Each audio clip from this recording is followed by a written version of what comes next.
Ask the Expert, sponsored by St. Elizabeth Healthcare.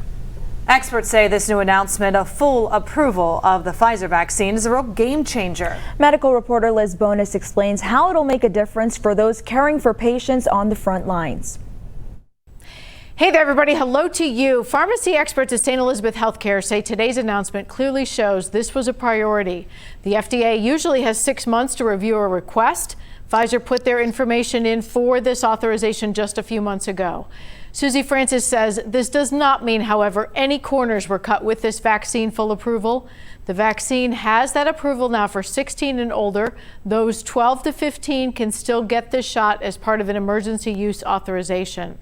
Now, she says they have a volume of data that they go through, all the traditional reviews, as any vaccine would.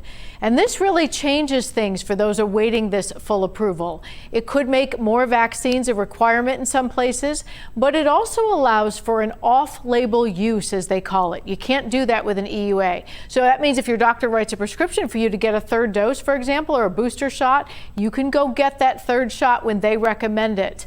With emergency use, that's not possible. Millions and millions of people have received this vaccine, and the amount of evidence that the FDA has to sort through, not just the FDA, but the manufacturer already sorted through, gave it to the FDA, and then a third-party company also to make sure all statistics, all evidence and data is being reviewed along the same lines, and they come to the exact same conclusions from all ends, and there's no hesitation there. Now, this also paves the way for Moderna, which is seeking full approval as well.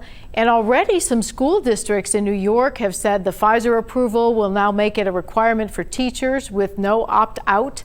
And military families also expecting some changes. We're going to share more on these on Local 12 News at 5:30. Merle and Megan, we'll throw it back to you.